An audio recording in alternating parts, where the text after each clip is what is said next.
ocasión tenemos a dos estupendos personajes, a dos estupendos amigos, a dos personas muy reconocidas dentro de la sociedad homeopática y médica. Primero presentamos al estimado doctor Misael Peña Cisneros. Él es médico de profesión, estudió la carrera de médico homeópata cirujano, después estudió la carrera de médico homeópata porque no aprendió la primera vez, no se crean, para reafirmar sus conocimientos. También tiene una maestría en nutrición clínica, tiene un doctorado en desarrollo humano, también tiene una especialidad en terapéutica homeopática, llevada a cabo aquí en la UNAG. También es terapéutica, estudió la terapéutica en acupuntura, también estudió educador en diabetes, y su último estudio lo llevó a cabo vía en línea. Estudió el e-learning en la escuela de Alonisos en Grecia con George Vitulcas, y pues también lo respaldan años de experiencia docente en diferentes materias, además de su larga trayectoria como médico atendiendo pacientes de diferentes patologías, y en especial en el tema que nos compete ahora, pues nos va a hablar un poco sobre su experiencia en pacientes atendidos con COVID. Entonces, le damos la bienvenida al doctor Misael. Muchas gracias. También nos acompaña el doctor Andrés Hernández Cuellar, también estimado amigo y maestro ya de muchos años. Él es odontólogo de profesión, también tiene una especialidad en terapéutica homeopática, egresado también de UNAG. También tiene en sus espaldas el cargar la impartición de diversos cursos, ¿sí? De participar en conferencias, también con una experiencia clínica también muy importante, y también una experiencia en la docencia donde pues su cátedra es característica por su método, ¿verdad?, de cargar su enciclopedia en su mente y no en una computadora. Entonces le damos la bienvenida a nuestro querido doctor Andrés Hernández Cuellar. ¿Qué tal? Buenas tardes a todos. Gracias. Muy bien. Entonces, a nombre de la Universidad Antropológica les damos la bienvenida, y en esta tercera jornada de conferencias, donde tratamos de hacer el esfuerzo de llegar con un tema de actualidad, un tema que pues, nos compete a todos y que va a ser de mucha utilidad, ya que hablaremos de diferentes puntos, ¿sí? Empezaremos por dialogar con nuestros dos videoconferencistas, hablando en primer lugar sobre las actualidades científicas del COVID. Entonces empezaremos con el doctor Misael, que nos platica un poco sobre qué nos puede comentar acerca de las actualidades científicas del COVID. Saludos. Buenas tardes a todos. Bueno, primero, antes de empezar con este cuestionamiento, pues comentarles que el COVID ha cambiado realmente la vida de todos. Ha sido pues un cambio completo desde lo emocional, la manera de sociabilizar, la manera incluso de ahora de tener clases, ¿no? Esta información a través de la tecnología. Se han hecho investigaciones muy diversas a base de la experiencia que se va tomando acerca del COVID. Pues nosotros en este siguiente mes cumpliríamos ya un año de estar prácticamente pues con esas restricciones, ¿no? Pero en el campo de la investigación voy a nada más a mencionar algunas cosas relacionadas con ello. Se ha comprobado, por ejemplo, que las personas que son del grupo A, son las más propensas a tener complicaciones acerca del COVID, ¿sí? También se ha comprobado que aquellas personas que tienen deficiencia de vitamina D también son más propensos al desarrollo de afecciones severas, pues, en esta relación con el COVID. Por eso es que ustedes han checado eso de que muchas personas se complican de una manera más severa, pensando en que son personas que viven con diabetes, que tienen hipertensión arterial, que tienen problemas o riesgos o factores de riesgos como es la obesidad. Y este tipo de dato es muy interesante porque son personas que tienen bajo nivel de vitamina D. Otro dato también importante es que nosotros estamos viendo pues todas las situaciones que estamos viviendo y que por estar también encerrados, pues, y este cambio, les digo, las expresiones del tema en relación a COVID, la gente vive muy asustada, con muchos miedos.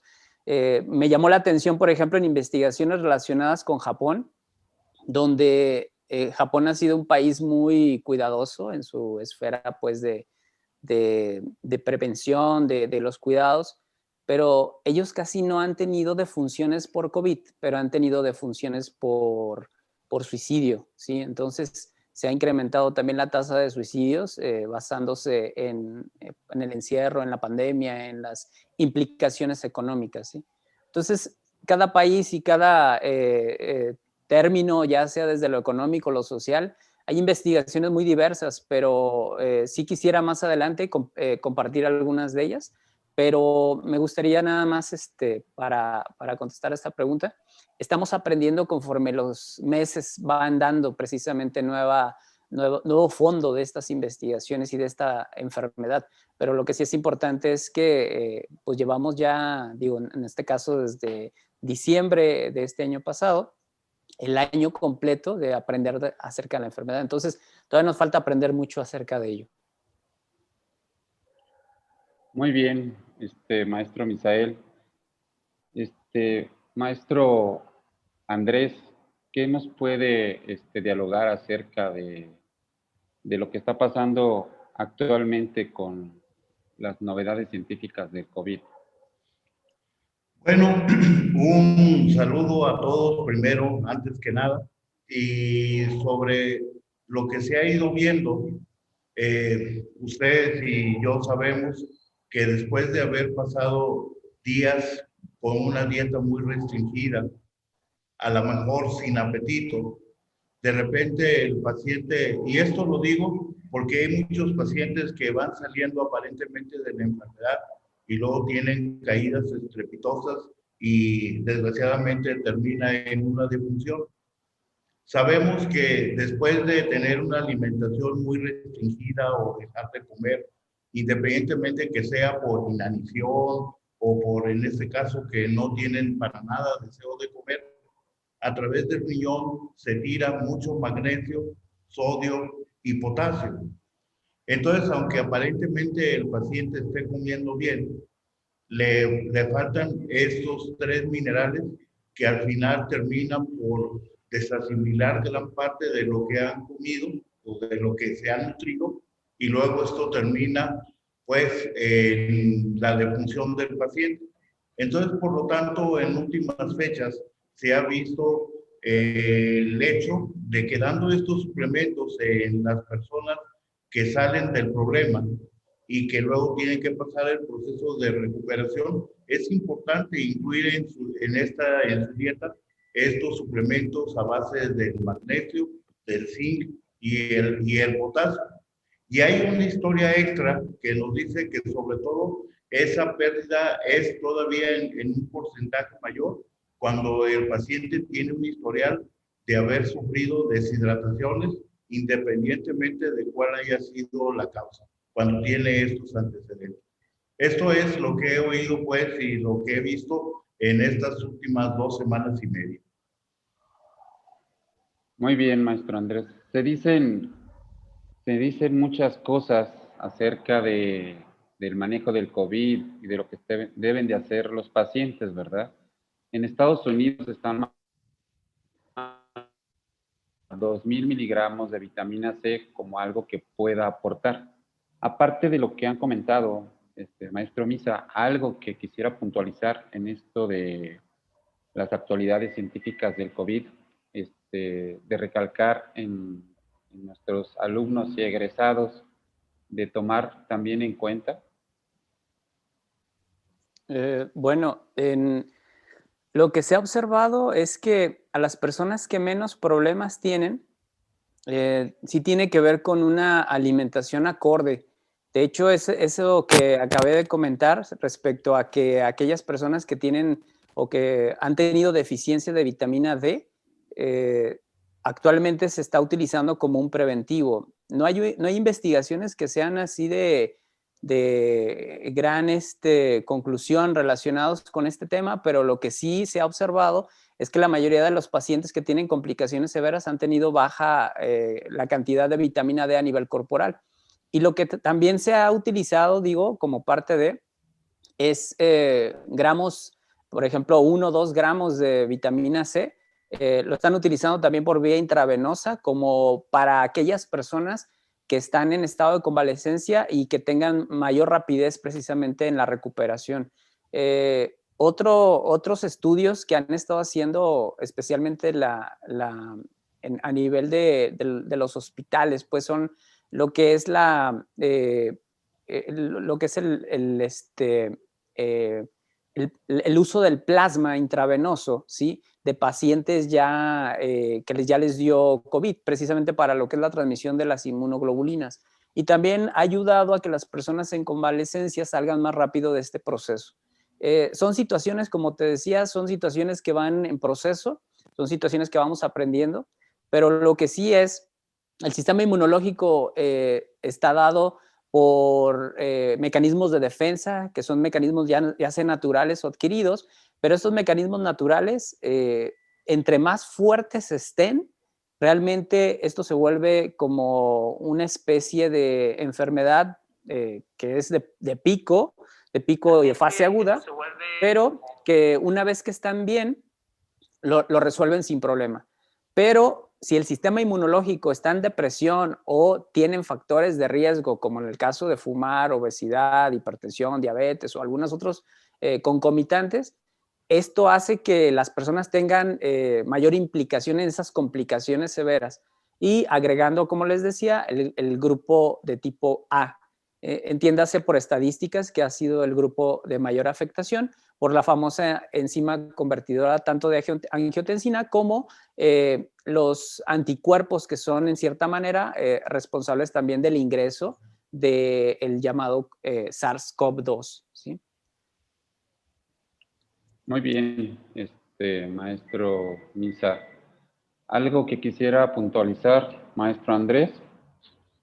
Bien, en relación a esto que estamos hablando, la vitamina D ciertamente es importantísima, ya que su carencia se ha visto que provoca inflamación endotelial, sobre todo a nivel del aparato circulatorio.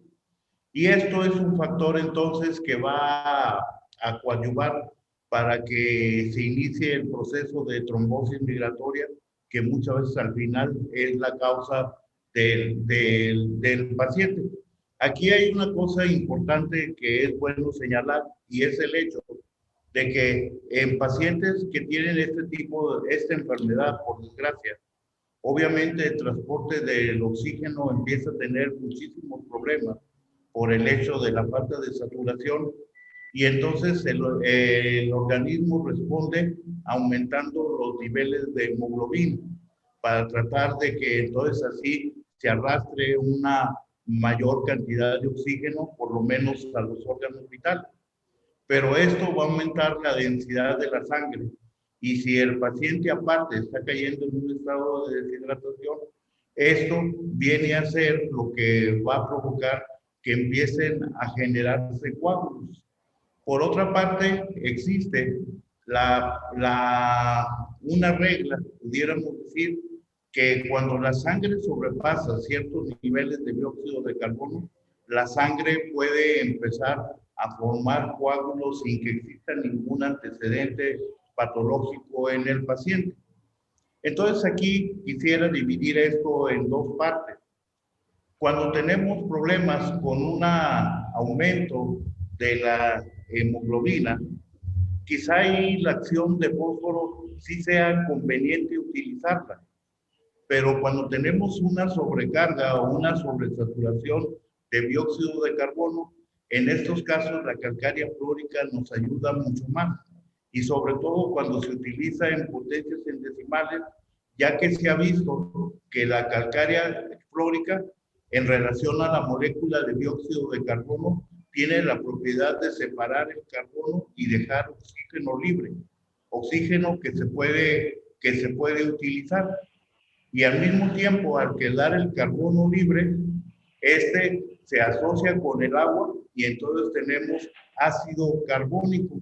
Y este ácido carbónico neutraliza el exceso de bicarbonato que forma el organismo, tratando de mantener el pH estable del organismo. Por desgracia, cuando el bicarbonato aumenta y sobresatura el torrente sanguíneo, el organismo va a tratar de liberarlo convirtiéndolo en agua, todavía inflamando más al organismo, saturándolo, y esto lleva entonces al paciente a morir. Por eso es muy importante que se haga ¿cómo podría ser la palabra?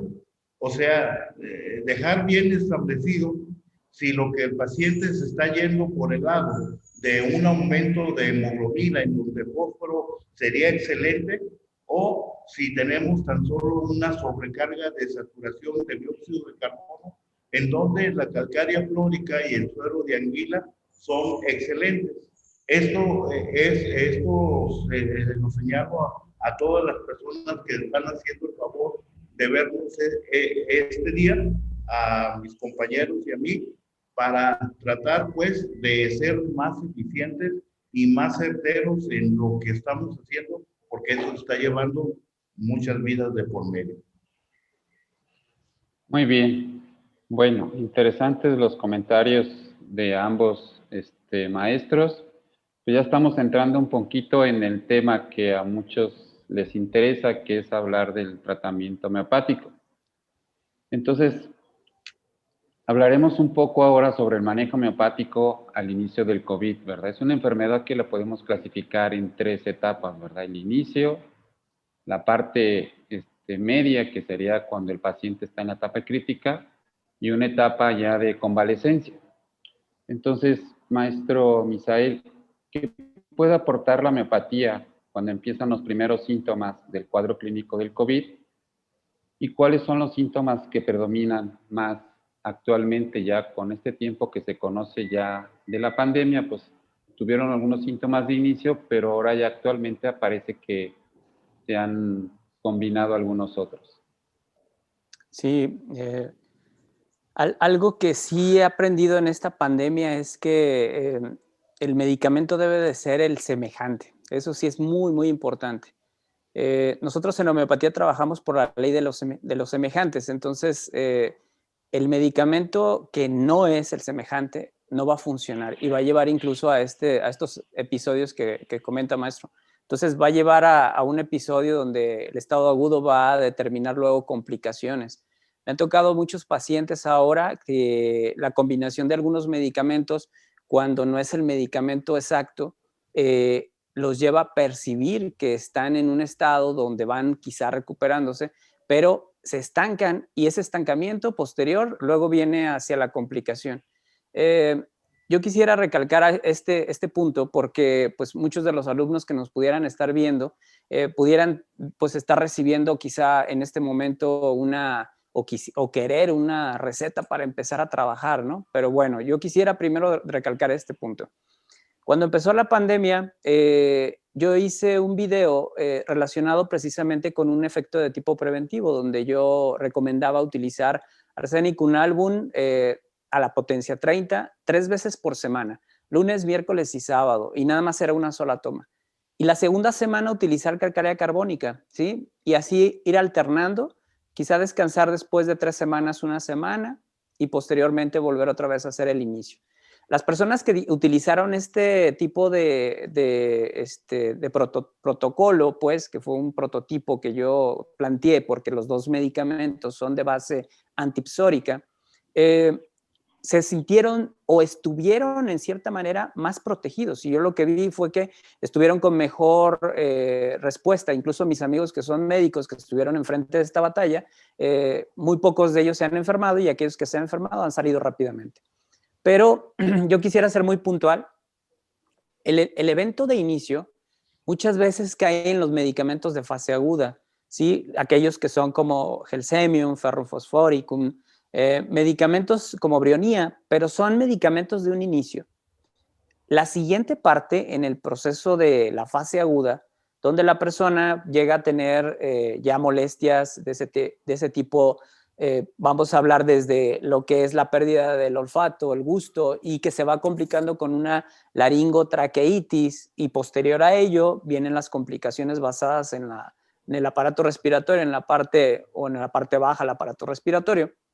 Hay medicamentos de mayor importancia donde el dolor, la falta de respiración y claro, esa ausencia, incluso a veces hasta de síntomas, simplemente el puro cansancio, nos puede determinar medicinas como arsenicum album, como carbón vegetal, como califosforicum, ha sido un medicamento que he prescrito mucho, como medicamentos como fósforo, que ya lo decía el maestro Andrés, ¿sí?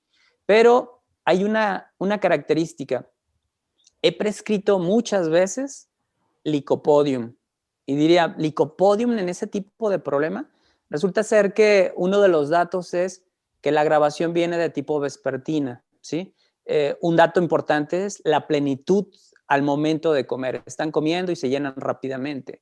El punto clave también de prescripción en Licopodium es que no se puede acostar sobre su lado derecho y siente que el intestino está distendido y una ausencia también en lo que es la respiración, pero especialmente al momento de acostarse y en la noche con la sensación de nariz obstruida. Son muchos característicos de ese medicamento que he prescrito varias veces, pero vuelvo otra vez, tienes que ser sumamente minucioso en el interrogatorio, obtener las buenas modalidades para poder prescribir y que esa fase se rompa y que al romperse, yo digo siempre que se quite la intención de que las interleucinas estén con todo tratando de dañar, para que la siguiente fase en el proceso de convalescencia y en el proceso de debilidad, que es lo más común que queda, puedas utilizar medicamentos que en lo que te tienes que basar ahora la siguiente fase es que la debilidad sea recuperada, ¿sí? Entonces, siempre esos tres momentos tienen que ser con ley de la semejanza. No podemos estar prescribiendo arsénico y brionía siempre, no. Arsénico y brionía es solamente que correspondan a ese tipo de síntomas. Si no corresponden, va a pasar esto, de que van a ir complicándose y los pacientes terminan hospitalizados. Entonces, nada más recomendar la ley de la semejanza para todo en estas tres fases. ¿Sí, maestro? Muy bien. Gracias, maestro Misael. Maestro Andrés, ¿qué nos puede comentar al respecto sobre algunos síntomas claves que se han visto, que se han presentado en el inicio del COVID, en lo cual, como ya dice nuestro estimado maestro Misael, hay que ser puntuales en tomar en cuenta los síntomas, hacer buen interrogatorio, basado en esa totalidad, pues prescribir, ¿verdad? O sea, no, aunque se mencionen medicamentos, pues es la experiencia de los casos que se han presentado, pero no que sean medicamentos que tengamos que utilizar como específicos sin hacer una buena toma de caso. Siempre tuvieran que ser esos medicamentos. Es muy cierto lo que dice el maestro Misael. Hay que ser muy observadores de las modalidades, porque muchas veces el hecho de que tomamos el caso del paciente y dice uno, le voy a preparar, y se levanta y dice, se me pasaba decir esto, y dice modalidades tan importantes o síntomas tan especiales que prácticamente derrumba lo que hemos hecho y nos lleva por eso la importancia del interrogatorio y obviamente de los principios de semejanza. El maestro Misael mencionaba medicamentos importantes como el Gelsemium, el Eupatorium, la brionía, el arsénico. Y aquí hay algo muy importante que vale la pena señalar. Incluso en este grupo pudiéramos poner hasta brionía, perdón, a belladona, y tendríamos ahí esta quinteta. Pero si analizamos ferrum fosfórico en sus particulares, prácticamente ferrum fosfórico es una entremezcla de estos 5 medicamentos. Si analizamos ferrum fosfórico, tiene síntomas de arsénico, tiene síntomas de brionía, de eupatorio, de gersemio, de belladona, y una ventaja muy importante que nos ofrecen el gersemio y el eupatorio es que por el hecho de tener modalidades contrarias, prácticamente son complementarios uno del otro. De tal manera, como dice el maestro Misael, si al tomar el caso decidimos que es gersemio el medicamento más semejante, y debo decirles más semejante en ese día o en esa tarde, porque eso puede tener una variación en la madrugada o al día siguiente, pero si el paciente va bien y llega un momento en que se estanca, automáticamente sabemos que Eupatorio va a ser su complementario y es el que va a continuar con la curación. Y al mismo tiempo, tener como debajo de la manga a ferrum fosfórico, que prácticamente es la conjunción de los dos medicamentos para que si hubiera que hacer algo en un momento de una agudización. Pero aquí es importante también, por otra parte, ver que todavía no entre el paciente a la segunda fase de la inflamación. Porque si el paciente ya llegó a la segunda fase de la inflamación, en realidad ahí el ferrum fosfórico ya sería muy poco lo que podría ser a ese momento. Entonces es importante tener en cuenta a Gersemio, a Eupatorio y a ferrum fosfórico, que es una entremezcla en los particulares, vuelvo a repetirles, de arsénico, brionía, belladona, Gersemio y Eupatorio. Y entonces ahí vamos, lo que tratamos a través de estas prácticas es el hecho de como de enriquecer el número de la cantidad de medicamentos que podemos utilizar, pero aumentar la cantidad para que tengan más de dónde seleccionar, para que al final aplicar con todas las reglas de la ley, los principios de la semejanza, que al final son los que van a curar y a rescatar la vida del paciente. Muy bien. Maestro Gerardo, perdóneme. Quiero agregar algo porque Misael. el maestro Andrés dijo algo muy importante relacionado con esos cambios, pero yo quisiera hablar de la hipoxia silente. En el término de hipoxia silente es una persona que tiene una oxigenación, vamos a decir, de 88, 85, pero se siente bien. Y en cierta manera el paciente está con síntomas muy leves y quizá lo único que tenga es un ligero cansancio. Pero ese término en hipoxia silente, y más por lo que acaba de mencionar el maestro Andrés, me lleva a pensar mucho en que hay personas que por el nivel de salud que pudiera ser un poco más bajo, de acuerdo a la expresión que maneja el doctor George Vitulcas, donde los grupos A y B son personas que presentan fiebre intensa, son fiebre por lo menos arriba de 38,5. Aquellos pacientes de grupo de nivel de salud C ya no presentan una fiebre tan intensa, pero los síntomas parecería que están un poco más bajos en cuanto a la expresión. Quiero explicar en este punto la hipoxia silente. He prescrito un medicamento como Árnica Montana, donde Árnica Montana, a pesar de tener muy poca relación con lo que es el síntoma o el tema de COVID, pero es el típico paciente que me dice, me siento bien, ¿sí? Y hablo de me siento bien en el sentido de que Árnica Montana es así. Normalmente dice la patogenesia que rechaza mucho lo que es la intervención del médico y que a pesar de verlo que está con un aspecto muy enfermizo, el medicamento expresa, o la persona, perdón, expresa que está bien, ¿sí? Entonces está ojeroso, está muy demacrado, está realmente con facies de mucha molestia, pero el paciente dice, me siento bien. Entonces, en hipoxia silente, árnica montana puede ser también un medicamento para ese tipo de intervención. Entonces, nada más, muy acertado lo que menciona el maestro Andrés, hay que ser muy observadores en todo lo que nuestros pacientes, con el lenguaje corporal, nos explica para poder determinar también el medicamento homeopático por ley de la semejanza. Y aquí, perdón, Misael menciona algo y eso hace que se recuerden otras cosas o que afloren. Y entonces, un paciente que está saturando entre 87, 88, 86 se siente bien.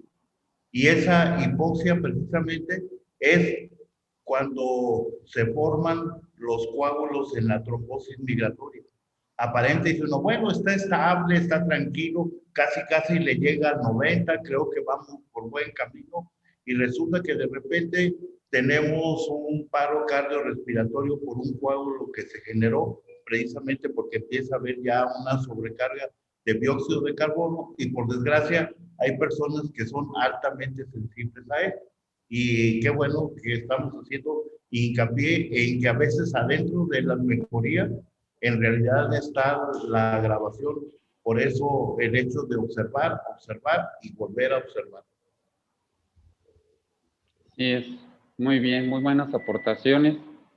Y por recargar el punto, ¿verdad? Que en un principio, por ejemplo, se tomó como la fiebre como el signo principal y vemos que ahorita pues es más importante estar checando la saturación de oxígeno y no esperar a que tengan un 80% de saturación, sino desde que empieza a disminuir o estar cercano al 90%, pues ya se tienen que tomar cartas en el asunto y pues aquí es donde resulta importante la homeopatía en este punto, ¿verdad? O sea, tratar que el paciente no pase a una siguiente etapa donde es ingresado al hospital y donde ya el tratamiento por el especialista pues tomaría el mando de la situación y nos dejaría un poquito fuera a nosotros porque ya dejaría de ser un paciente ambulatorio, aunque hay muchos pacientes también que deciden quedarse en casa y ahí es donde a veces también nosotros podíamos entrar a esa segunda fase aún con un paciente que a lo mejor debería estar hospitalizado por sus circunstancias.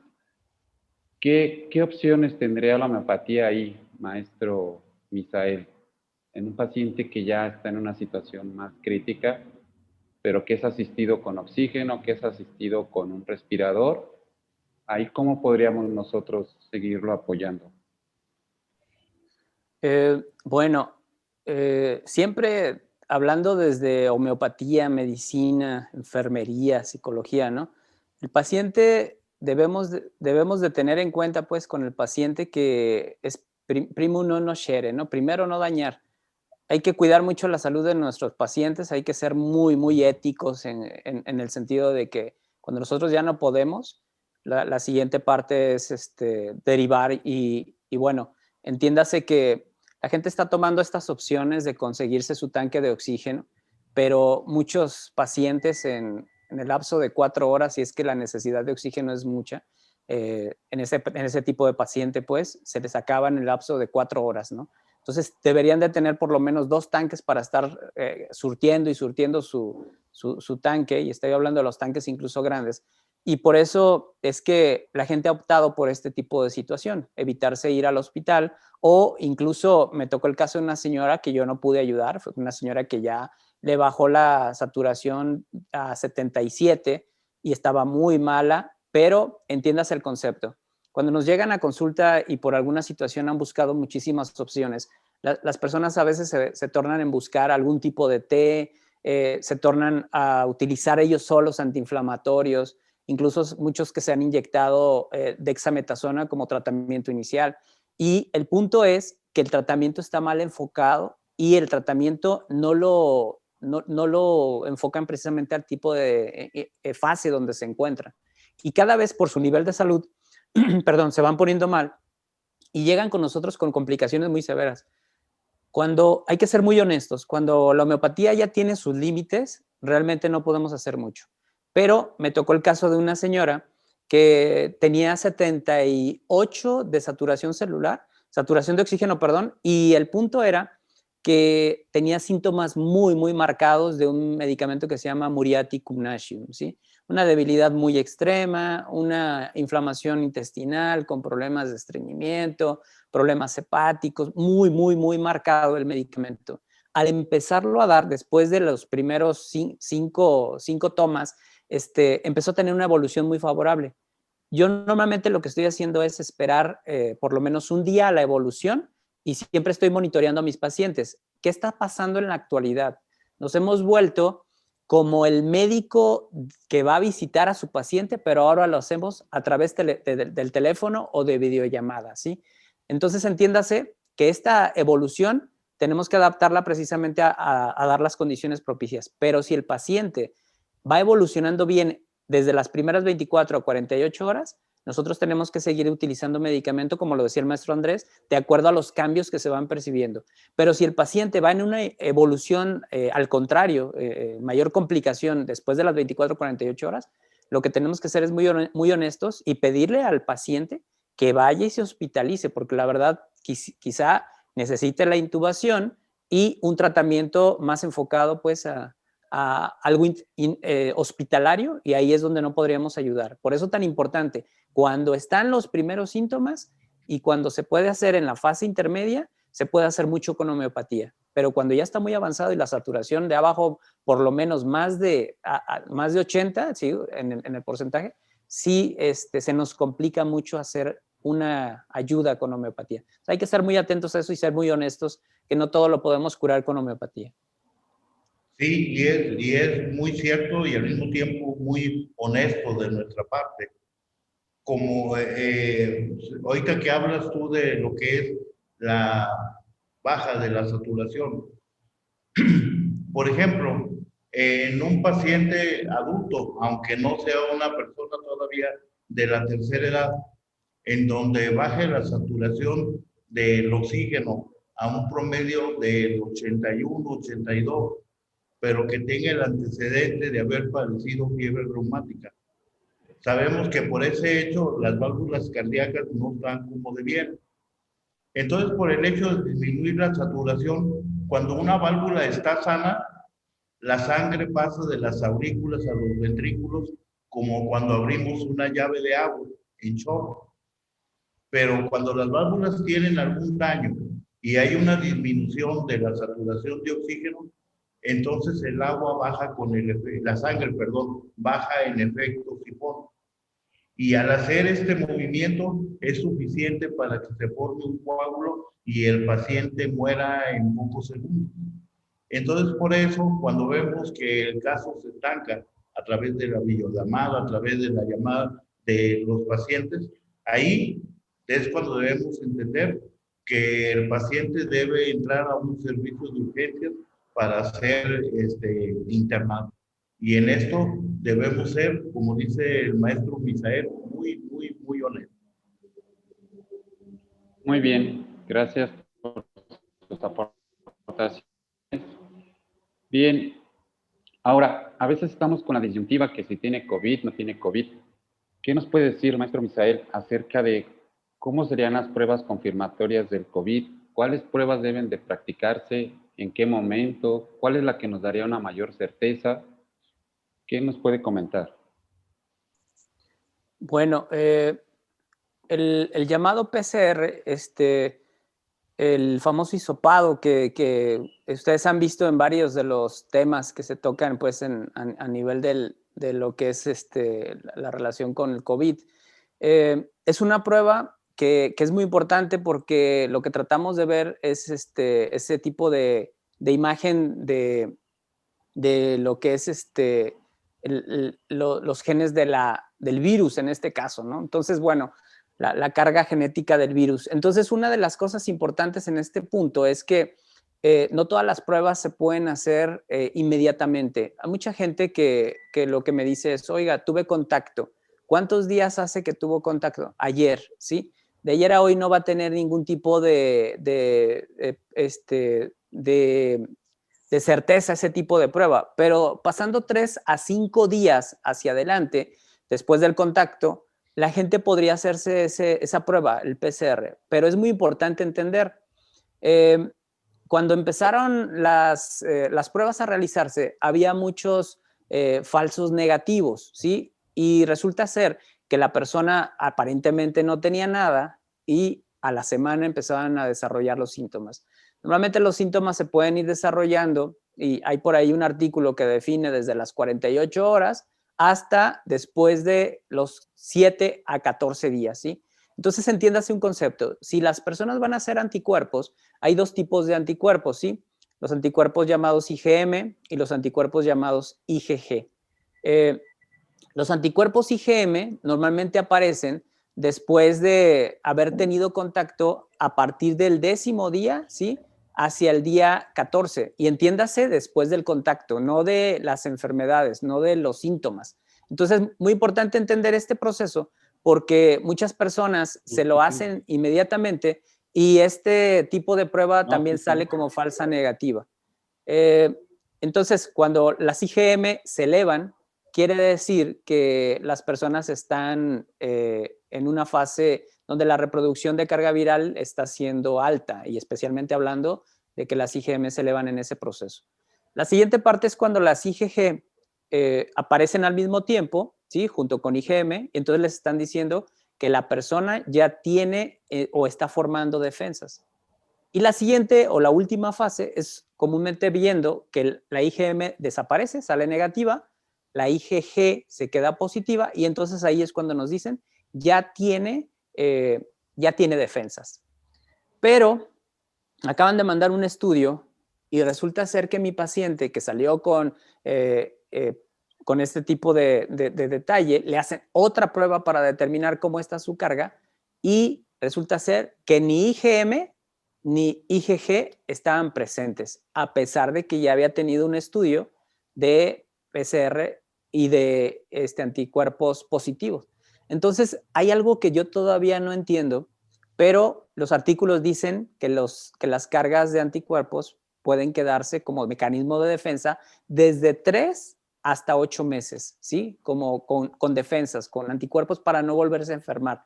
Pero yo no he entendido en qué personas se reduce tanto a decir que en 3 meses te puedes volver a enfermar o hasta los 8 meses te puedes volver a enfermar. Y eso es lo que yo he estado tratando de aprender, pero entiendas entonces, mientras las defensas estén ahí presentes y si te enfermaste, tienes un mecanismo que te va a prevenir un cierto tiempo, pero hay la posibilidad de volverse otra vez a enfermar. Muy bien. Maestro Andrés, ¿qué nos puede platicar al respecto? Bien, en esto voy a partir precisamente de lo que se está hablando. Y entonces muchas veces, aunque el examen dé negativo, en realidad el paciente si está enfermo lo va a manifestar en 4 o 5 días, una semana, un poco más, dependiendo de su resistencia.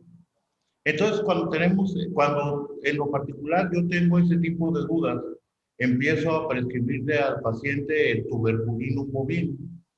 El tuberculinum bovinum es un medicamento que, si analizamos su patogenesia, no habla específicamente de gripa, no habla de neumonía, no habla de problemas respiratorios por condiciones de alergia o algo, sino precisamente habla de los cambios que se van dando en la mucosa en función de una patología o de un agente agresor. Y lo primero que ocurre siempre es una inflamación. Y no nomás de una patología. Imagínense ustedes cómo está en general la mucosa respiratoria de una persona que tiene 15 años con adicción al tabaco. No podemos decir que las globulinas van a funcionar bien. No podemos decir que las células encargadas de arrastrar el polvo, la basura y la mucosidad al exterior van a estar óptimas. Entonces todo eso se convierte en focos que en un momento dado pueden acelerar un proceso, o bien si la persona iba a ser un paciente que iba a cursar con síntomas muy leves, debido a esta condición, de repente todo se les dispara. Entonces, el tuberculinum bovinum es un medicamento que podemos decir a grandes rasgos que es un acondicionador de la mucosa respiratoria en vías altas y en vías bajas.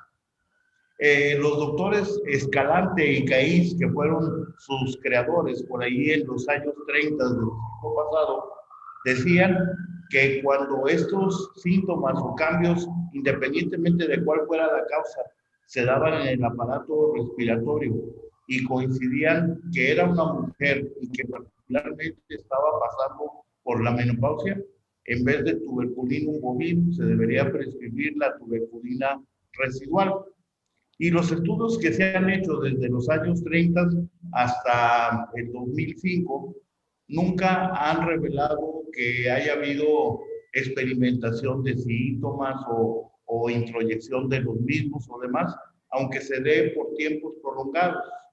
Entonces, esta vendría a ser una buena forma para poder ayudar, por ejemplo, a las personas de la tercera edad de una manera preventiva, para mantener fuertes sus vías respiratorias o el tuberculinum bovinum en los adolescentes, jóvenes y maduros.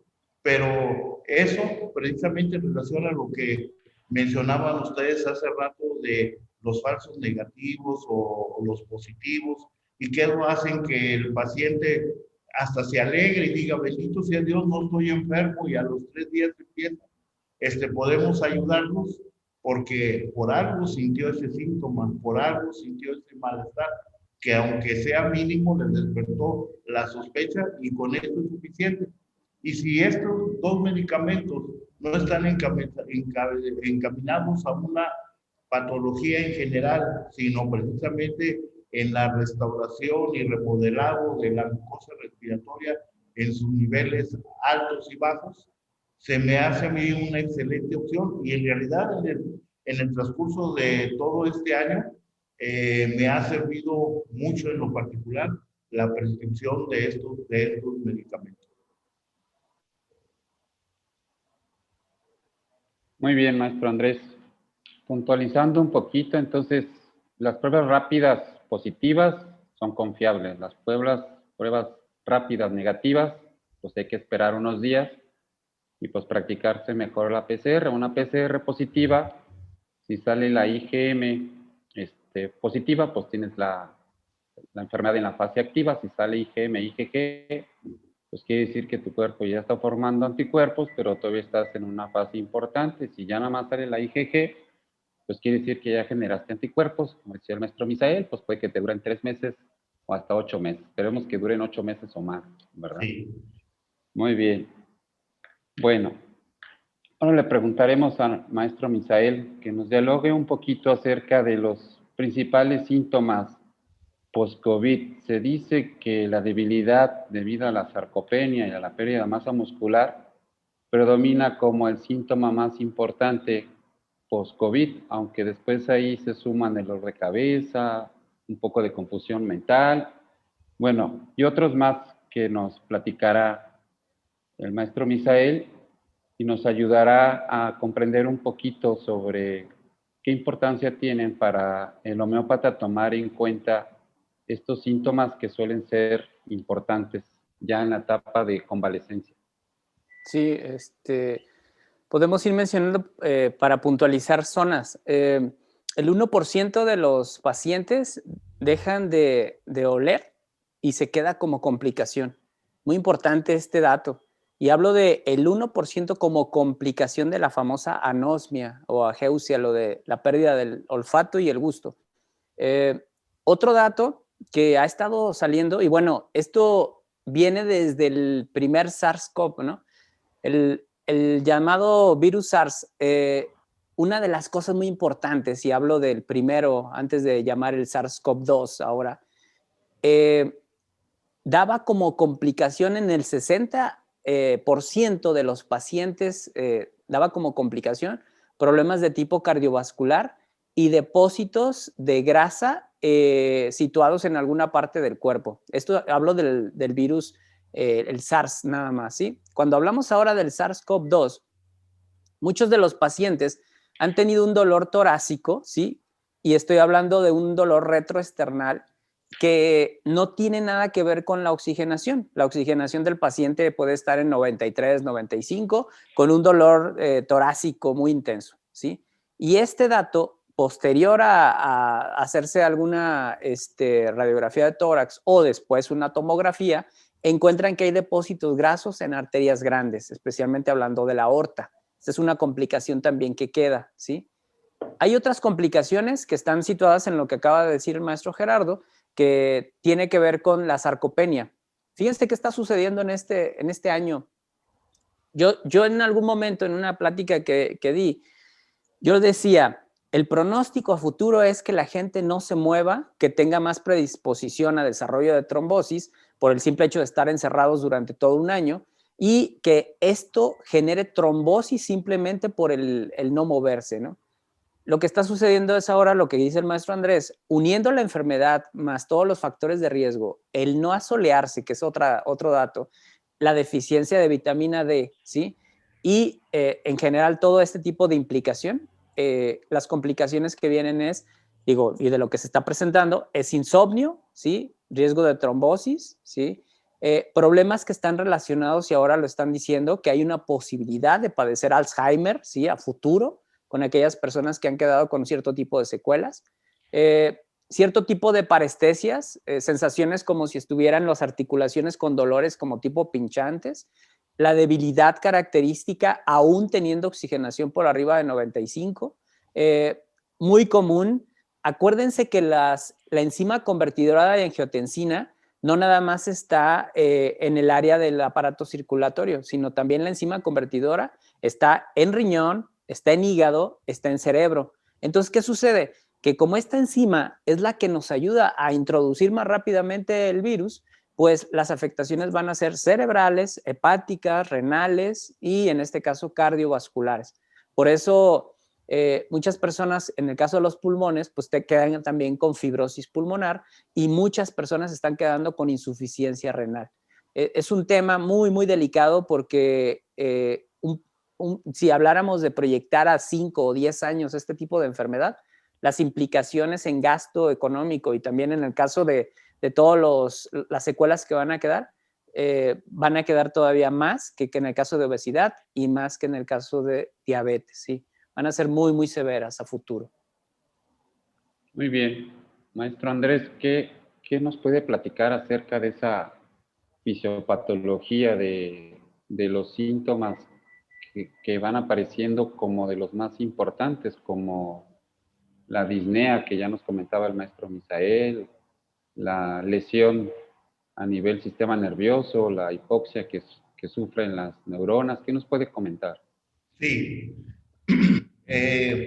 se ha visto que dentro de los daños adyacentes al coronavirus, en relación, por ejemplo, al sistema nervioso, vemos que se dan procesos de desmielinización. Y estos procesos de desmielinización que se inician desde la fase aguda y en cierto modo tienen que ver con la pérdida del olfato. Aunque si nos vamos por otra parte, hay que recordar que el bulbo olfatorio descansa sobre la lámina cribosa del etmoide y en realidad está cubierta de mucosa tipo 3 nasal y esta mucosa se inflama. Entonces, al inflamar, atrapa a los nervios olfatorios y quizá en parte esto haga que disminuya la agudeza. Pero por el otro lado, no podemos dejar el proceso de desmielinización, que al final, como dijo el maestro Misael hace rato, con el paso del tiempo, sea al final responsable de que personas que no deberían haber padecido Alzheimer o a lo mejor Parkinson o Huntington o cualquier otra enfermedad del sistema nervioso central, de repente se les desencadena. Pero aquí podemos ver que mencionaba Misael a muriático máximo como un medicamento que reúne el agotamiento y el cansancio, en el que, ¿qué decía? El paciente de muriático máximo no tiene fuerzas ni para ponerse en pie y necesita que lo empujen, que lo levanten, que lo carguen, porque está totalmente agotado.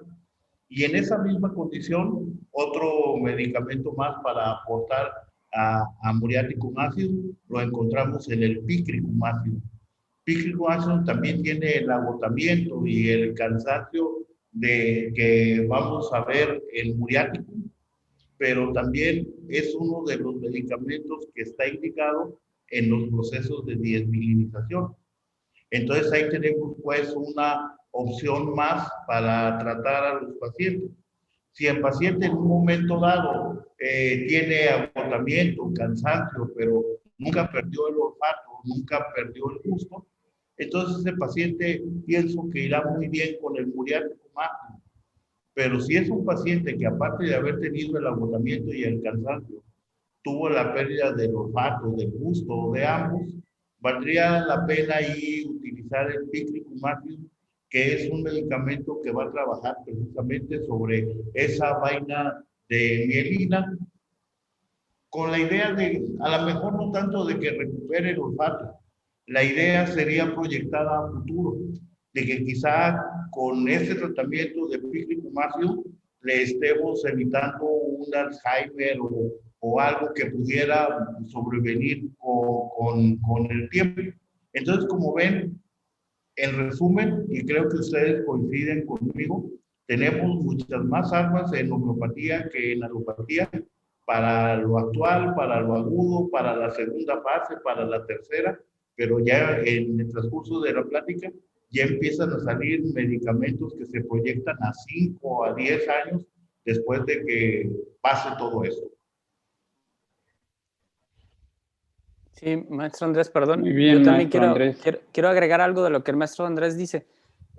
Por eso tan importante que el efecto de tipo preventivo se base en lo que están haciendo en este momento, porque lo que el maestro Andrés dice, podemos ir interviniendo precisamente con medicamentos, pero una de las cosas es que desde que empezó este tipo de pandemia, la pandemia es un factor donde en tu vida dicen, y leí el otro día algo muy, muy conmovedor, ¿no? Donde dicen que todos los niños que están encerrados ahorita son héroes porque nunca en el trayecto de por lo menos 50 años había pasado algo que los haya mantenido en cierta manera resguardados y que tengan que aguantar, ¿no? Pero otra de los puntos es, ¿qué está pasando con los papás, los abuelos, las personas?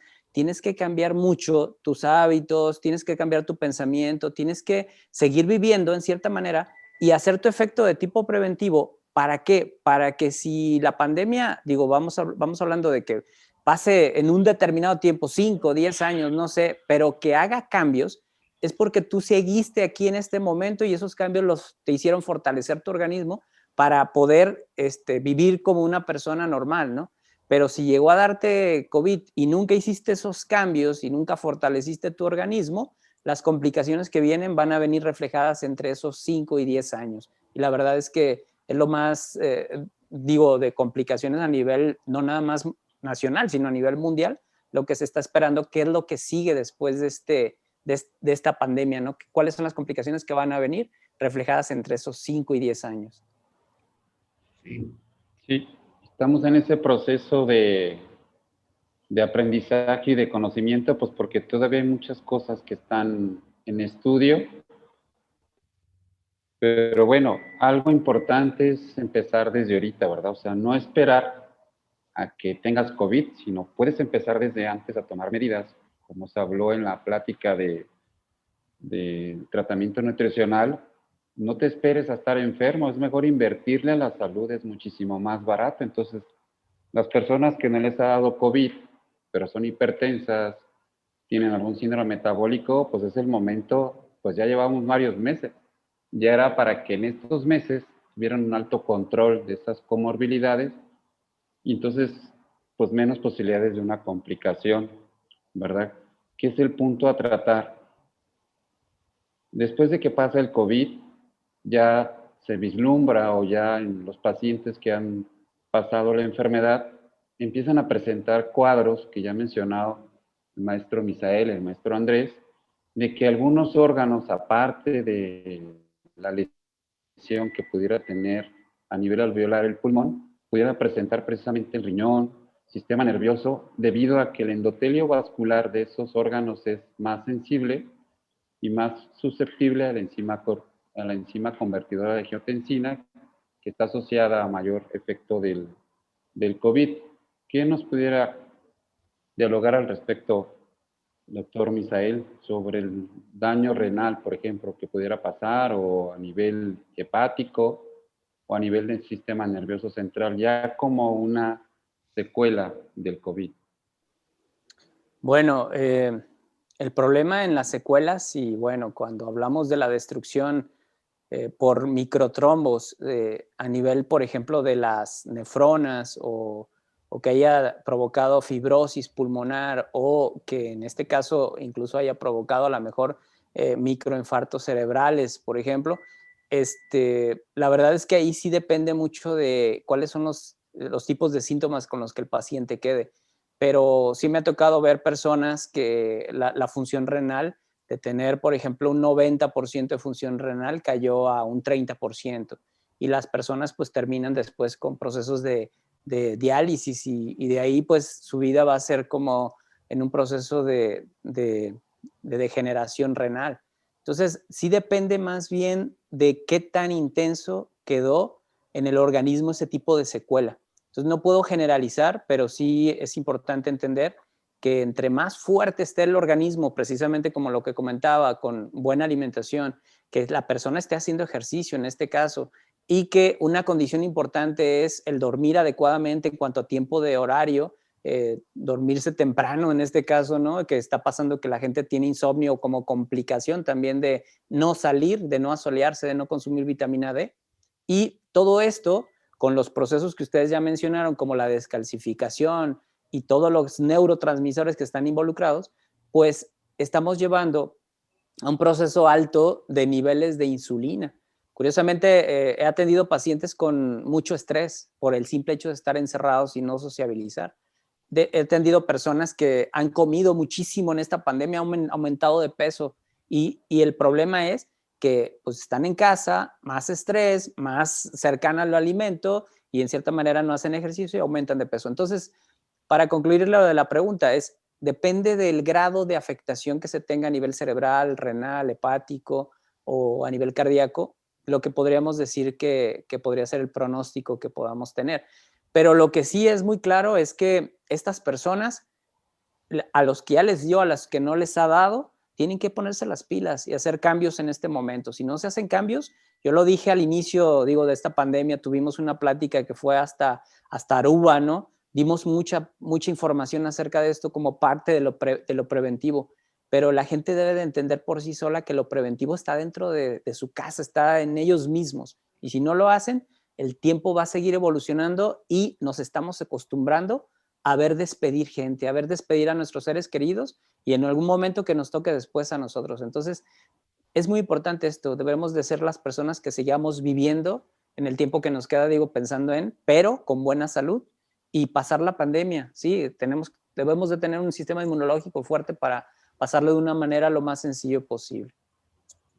Muy bien. Maestro Andrés, ¿qué nos puede dialogar Sí, al respecto?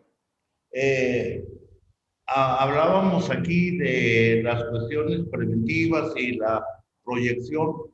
El hecho de cuidarse es muy importante, porque, por ejemplo, el maestro Misael mencionaba que hay muchas personas que tienen ansiedad compulsiva por comer, provocado por el encierro. Y sabemos de antemano que obviamente no van a ser cosas del todo nutritivas, sino que por el mismo estado de ansiedad, los alimentos llenos de carbohidratos son los que más llaman la atención. Pero esto va a provocar que aumenten, como dijo él, los índices de insulina en el torrente sanguíneo, y entonces esto va a dificultar que el organismo se deshaga de la grasa en la sangre. ¿Qué va a traer esto como consecuencia? Un aumento considerable de los triglicéridos y enseguida del colesterol. Y si hace rato mencionábamos que la aorta se llena de grasa, ante esta situación nosotros mismos estamos cooperando para que esto aumente. En lo que toca a la parte de lo renal, cuando tenemos pacientes confinados y que los vemos vulnerables o que ya han sufrido la enfermedad, hay cosas muy importantes que debemos analizar para ver cuál podría ser el pronóstico al futuro. Como por ejemplo, en el caso de lo renal, una persona que tuvo nacimiento prematuro o tuvo un peso menor a los 2,6 kilos, puede ser, no lo aseguro, que tenga un promedio de un 20% menos de neuronas activas que una persona que fue de término y con peso normal. Sabemos, por otra parte, que las personas que sufren frecuentemente de ataques de gota por ácido úrico y que simplemente con el hecho de dejar las carnes rojas y cierto tipo de alimentos 2 o 3 semanas luego vuelven a la misma, hay que tomar en cuenta que hay algo que ellos no saben, que cuando el ácido úrico aumenta, desarrolla un efecto corrosivo en el riñón, sobre todo en el polo inferior, y que esto obviamente no es selectivo, incluye el tejido conjuntivo, pero también se lleva en esto una gran cantidad de nefronas. Entonces, por lo tanto, estos dos tipos de pacientes son vulnerables o candidatos a que si padecieron una enfermedad, puede ser que en el transcurso de los años por venir desarrollen alguna forma de insuficiencia renal. Las gentes que tienen años tomando diuréticos, hipoglucemiantes, antihipertensivos o antibióticos sin prescripción. Y también a este grupo se ha agregado últimamente las gentes que dependen de medicamentos psiquiátricos. Estos medicamentos en conjunto son altamente nefrotóxicos, que ante la presencia del virus, obviamente se teje ahí una maraña para que pudiera en el corto plazo o mediano plazo ser la llave que abriera la puerta a una complicación renal. Las infecciones frecuentes en las vías urinarias, la deshidratación que mencionaba al principio de la clase, en los pacientes, sobre todo hipertensos y diabéticos descuidados, que causan un efecto astringente sobre la nefrona, particularmente en el túbulo contorneado proximal, que es el que hace que la proteína vuelva a integrarse al torrente sanguíneo y que prácticamente ahí pudiera ser donde se iniciara el principio del fin de aquel riñón. Entonces, cuando tenemos pacientes que sufrieron esta enfermedad, debemos hacer como una historia muy especial de, como dijo Misael, de los riñones, de los pulmones, del corazón, de todo ese tipo, para ver qué podemos hacer por ellos de manera preventiva. Ya libraron esto, ya libraron la enfermedad, pues ahora sigamos haciendo nuestro trabajo para que si ya la libraron, pues vivan en medio de salud, con las menores complicaciones y con mucha calidad de vida, dentro de lo posible, obviamente. Muy bien. Bueno, con esto, pues terminamos esta fase del diálogo. Vamos a pasar a una fase de tratar de contestar algunas de las inquietudes que tienen los alumnos y a todos los que han estado aquí atentos. Hemos tenido un número importante de participantes. Les agradecemos mucho la atención y la puntualidad. Y bueno, tenemos dos grandes maestros a los cuales pues muchos alumnos siguen de cerca. Y bueno, una de las preguntas que han hecho aquí nuestros participantes que están aquí atentos es en cuanto al tratamiento homeopático en general, nos mencionan de qué recomendaciones se le pueden dar a los pacientes, maestro Misael. Algunos mencionan que si el omega 3 podría ayudar, que si los probióticos, los prebióticos, si las vitaminas homeopáticas pueden aportar algo. ¿Qué nos puedes comentar de estas inquietudes que tienen los alumnos? Sí, bueno, en general el sistema inmunológico realmente se nutre también de omegas, ¿no? Yo lo que les doy a los pacientes es, todos los días es una cucharada de chía, ¿sí? En agua, a menos que tenga divertículos, pero la cucharada de chía en agua la pone en 1 litro con agua, la está bebiendo durante todo el día. Otra de las cosas es también utilizar omegas. Hay un omega que se llama omega krill, es muy, muy bueno.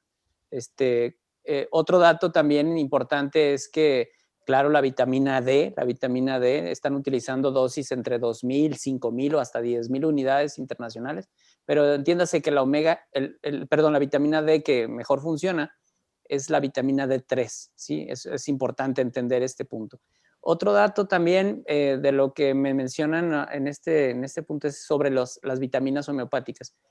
La vitamina homeopática no es un sustituto como una vitamina, sino las vitaminas homeopáticas lo que hacen es mejorar la capacidad de absorción cuando comes o te nutres adecuadamente con ese tipo de vitaminas. Entonces, por eso sí sería importante aclarar que yo prefiero que las personas consuman de manera natural, vegetales, mucha fruta, así. Pero si realmente tiene problemas para la absorción o tiene problemas en la nutrición, la suplementación sí es importante con vitaminas y minerales. Y claro, la vitamina C como parte importante y la vitamina B12 como muy, muy importante, al igual que el ácido fólico. Entonces sí podría yo enfocándome eso, la nutrición es de una de las cosas más importantes en esta pandemia para poder seguir manteniendo tu organismo con buen estado de salud.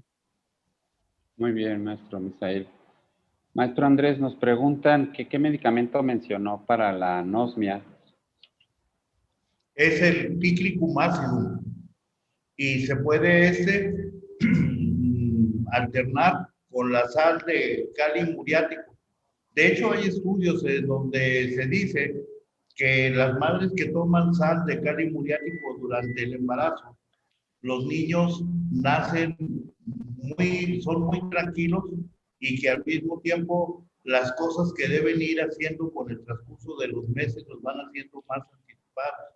Se sostienen cosas más rápido, caminan más pronto, son más seguros, se portan mejor, intelectualmente se van adelantados a su edad. ¿Y eso por qué? Porque al igual que el Piclicum acidum, la sal de cali muriático ayuda a los revestimientos de mielina. Ya en un caso como este, donde vemos que también las dendritas en cierto modo sufren daños, hay que recordar que en esto se encarga otra sal, la sal de la magnesia fosfórica. De tal manera que podemos decir, el Piclicum acidum lo vamos a prescribir al paciente dependiendo los principios de la semejanza. Pero la sal de calimur y la de magnesia fosfórica prácticamente deberían formar parte de los pacientes que están convalecientes y de hecho hacerse la idea a tomarla de manera continua, aunque ya estén dados de alta y se hayan reintegrado a sus actividades normales, por un promedio de entre 3 a 6 meses para garantizar una restauración en su sistema nervioso. Bien. Otra pregunta que se me hace interesante, que se han dado ya casos, a lo mejor les ha tocado tratar algún caso, que a veces se piensa que tiene COVID, que tiene dengue, pero algunos ya son tipo bicolor, ¿verdad? Tienen COVID y dengue diagnosticado. Entonces, ¿qué pueden opinar al respecto? Nos preguntan. Bueno, la sindemia, ¿verdad?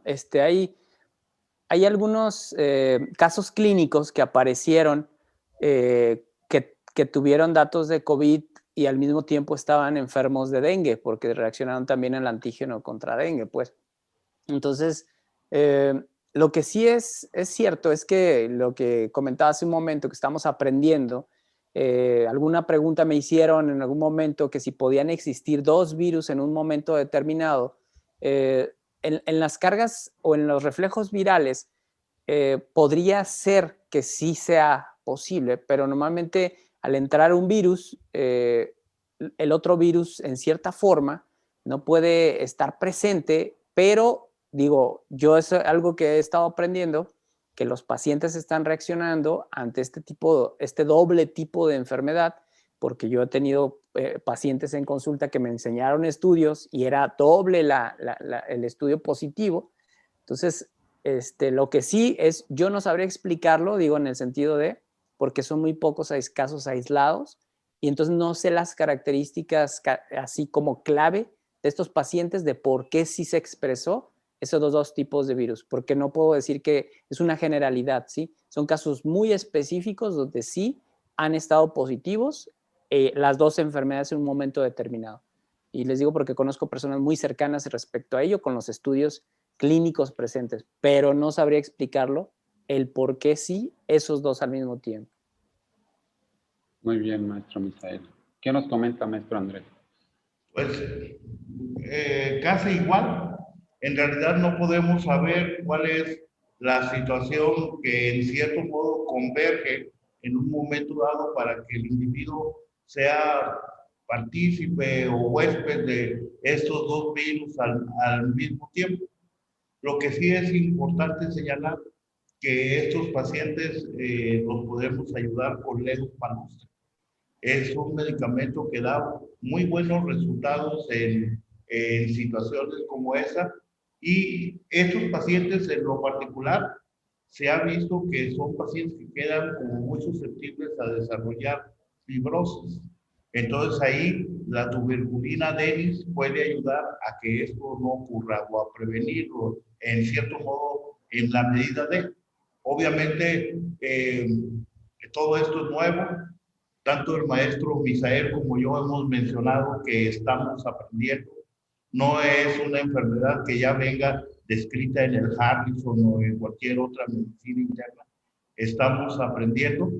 Y esto, el DENIS, el EDUM, son recursos que debemos utilizar, ya que, por ejemplo, Fabián Uribe en su libro dice que a todos los pacientes que tengan cualquier forma de POC, la tuberculina DENIS siempre los hará salir adelante.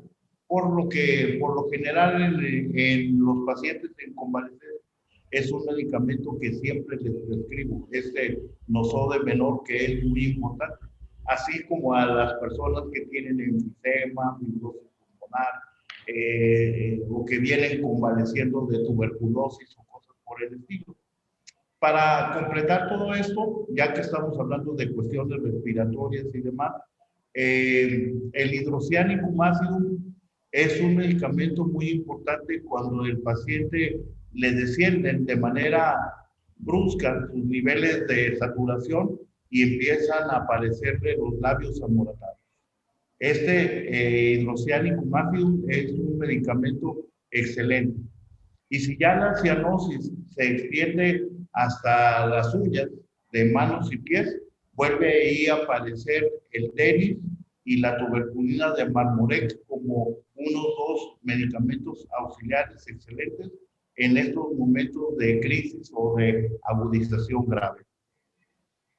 Muy bien, maestro Andrés. Otros comentarios que es el que se está sumando más es el tema de los nosodes. ¿Qué opinión tienen acerca de cuándo se debe prescribir un nosode? ¿Qué aportaciones en este momento nos podría dar la gama amplia de nosodes? Andrés mencionaba a Uribe como uno de los principales referentes acerca de la información que tenemos de los nosodes. Aparecen en algunas materias médicas muchos, pero ahorita en la actualidad pues surge esa pregunta. ¿Qué nos puedes comentar de maestro Misael? Yo quiero, al inicio de la plática yo les comentaba que la medicina homeopática se basa en la ley de la semejanza. Bueno, hay por ahí está el grupo de homeópatas humanistas que está repartiendo el nosode. Entre ellas está la maestra Verónica González, a la cual agradezco mucho. El otro día se acercó conmigo, nos obsequió un medicamento relacionado con nosode que lo están repartiendo desde Chapingo, la cual agradezco pues ese gesto. Nosotros le comentamos directamente, y yo lo hago con la intención nada más de clarificar, porque yo no estoy en contra de que se haga eso. La verdad es una parte muy noble de todo este grupo que está haciendo ello, pero yo quiero ser muy claro en la puntualización de la homeopatía. Nosotros nos basamos mucho en la ley de la semejanza. Cuando nosotros tenemos un medicamento homeopático basando en síntomas, nosotros prescribimos precisamente en cuanto a ello. Pero yo entiendo pues que al obtener el medicamento fue un raspado que se hizo a nivel nasal y se obtuvo, pero yo cuando cuestioné a la persona que en algún momento era la iniciadora de este proceso, y yo no hablo de la maestra Vero, sino de otra persona que fue con la que yo me enlacé. Yo le preguntaba que cuáles eran los datos que tenían como patogenesia y de qué tipo de síntomas son los que se habían obtenido. Y yo, ¿por qué pregunto esto? Porque yo clasifico así al COVID, ¿no? Yo clasifico a los pacientes que nada más tienen pérdida de gusto y de olfato, ¿sí? Y síntomas leves. La siguiente es el de laringotraqueitis, una tos muy suavecita, digo, enfadosa, pero que la respiración se mantiene estable. La siguiente es cuando ya empiezan con tracto respiratorio bajo, con bronquitis y con tema de falta de oxigenación, ¿sí? Y el último punto, yo diría, como en el caso de los niños que tienen diarrea y problemas gastrointestinales, y aquellos que presentan exclusivamente la hipoxia silente, ¿no? Debilidad, pero con hipoxia. Entonces, esa es mi clasificación de acuerdo a los datos de COVID, claro, con sus modalidades. Entonces yo preguntaba de qué tipo de enfermo era el que habían obtenido la sintomatología y no me supieron explicar. Entonces, yo no voy en contra de que se haga este proceso. Mis alumnos me han preguntado si lo utilizan, nada más a mí me gustaría que todo ese gran grupo que hay haga una patogenesia. Si hacen la patogenesia, créanme, y aparece, todos estaríamos contentos enfocándonos a ese tipo de síntomas y prescribiendo. Y eso sería una gran ayuda y un aporte que deberían de registrar como parte de la patogenesia directa de este COVID-19, ¿no? Por eso tan importante, yo vuelvo otra vez a repetir, a todos los alumnos, básense en la ley de la semejanza. Me ha tocado, mis alumnos llegan, oiga, es que tengo ya COVID y yo estoy tomando más este, y están tomando un montón. Hago un análisis que me tardo más de una hora, les prescribo el medicamento y al siguiente día ya están con avance. Pero entiéndase, tienes que ser muy exacto. Tárdate en preguntar, obtén la sintomatología, las modalidades, los característicos, los raros, los peculiares. Básate mucho en la materia médica, ¿sí? Y más en este ejemplo que el maestro Andrés nos acaba de dar con todos estos medicamentos en gama. Pero entiendan, no es uno solo. Tenemos que ser muy concretos en que la ley de la semejanza tiene que dominar para la prescripción. Si no, vamos a cometer error tras error y tras error, ¿sí? Sí, hay otro nosode al que me quisiera hacer referencia y es precisamente al lipozainismo. Este nosode habla en su patogenesia que son pacientes que cursan una enfermedad de la cual salen con mucha pérdida de masa muscular. Y en días pasados aquí en la escuela, en esos momentos que nos cruzamos en los pasillos, Gerardo y yo, hablábamos que hay pacientes con COVID que pierden 1 kilo de masa muscular en un plazo de 2-3 días cuando ya están muy enfermos. Pero este medicamento, el liposaero, lo mismo hablaría, por ejemplo, de si alguien que no tuviera COVID, pero que por alguna razón hubiera estado en terapia intensiva 1 mes y medio, y que al salir de la terapia intensiva, el médico dijera, bueno, pues bendito sea Dios, salió adelante de la enfermedad, pero en las condiciones en que quedó, quién sabe y la libre. Es ahí precisamente donde entra liposaero, en esos pacientes que pasan por una enfermedad aguda terrible, por una cirugía, por una complicación que los lleva a perder muchos kilogramos de peso en poco tiempo. Y en este medicamento, para todas las personas que nos están oyendo, tienen un gran aliado y un medicamento en quien confiar. Muy bien, agradezco sus grandes aportaciones. Creo que en general se han contestado la mayoría de las inquietudes que tienen los alumnos. No sé, ya como un comentario final, ¿con qué quisiera cerrar, maestro Misael? Ya como últimas recomendaciones para nuestra gran audiencia que hemos tenido el día de hoy. Bueno, es un cambio completo, es un cambio de vida, es un cambio completo vivir en esta pandemia. Tenemos que aprovechar pues la manera de convivir. Yo ahora atendí a una persona que en cierta forma el contacto para ella es sumamente importante, sus familiares prácticamente se resguardaron, la persona quedó aislada y el contacto para ella la ha deprimido, ¿no? Entonces, Yo nada más para cerrar, es una enfermedad que vino para quedarse, digo, igual que otras enfermedades virales. Estamos viendo los efectos de la vacuna, estamos hablando de que la vacuna puede tener una solución al problema, pero tenemos que esperar por lo menos 5 años para ver qué tantos beneficios están respecto a lo de la vacunación, que hemos visto algunos ejemplos en otros países donde se ha visto que ha estado teniendo buenos resultados. Entonces, ¿qué es importante aquí? Que se entienda que las personas que están en este momento para seguir viviendo, pues tienen que seguir manteniéndose saludables físicamente, mentalmente, comer muy bien, hacer ejercicio y prácticamente seguir viviendo, no hay de otra. O sea, vamos a tener que enfrentarlas, ¿sí? Y si te llega a dar, ten tu organismo lo más fuerte posible y sal. O sea, sí es importante por lo menos convivir.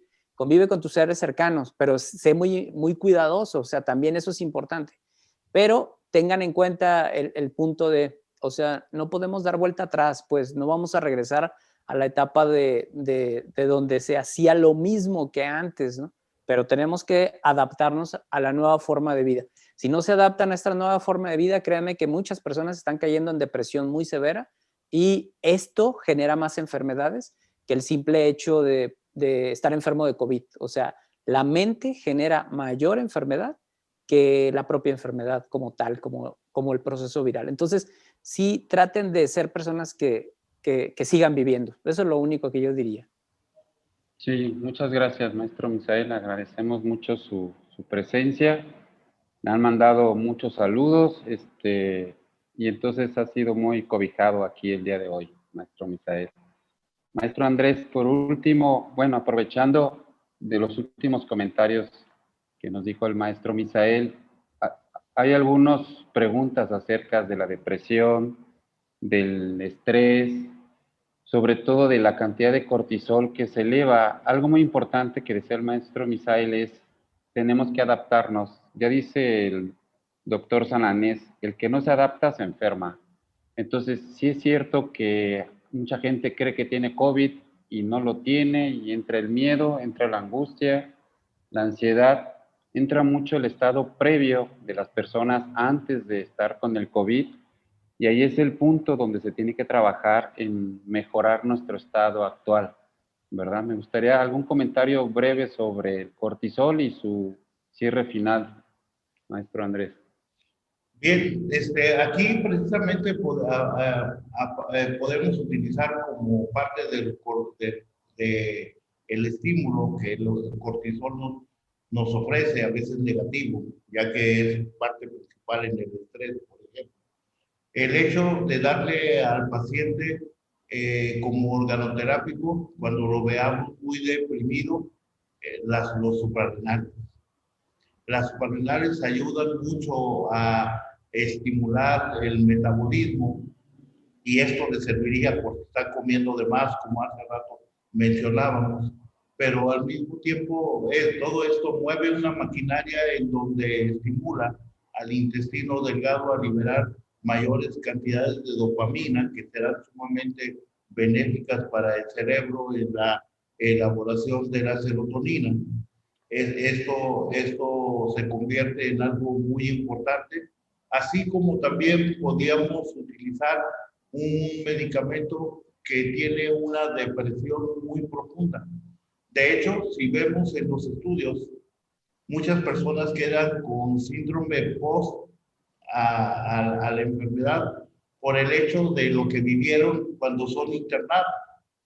Muchos pacientes relatan que el hecho de estar ahí solos, sin ningún ser querido, sin saber si iban a volver a verlos, que si esa noche iban a morir, un trato impersonal por parte de los médicos y enfermeras, que en ningún momento quiero atacarlos.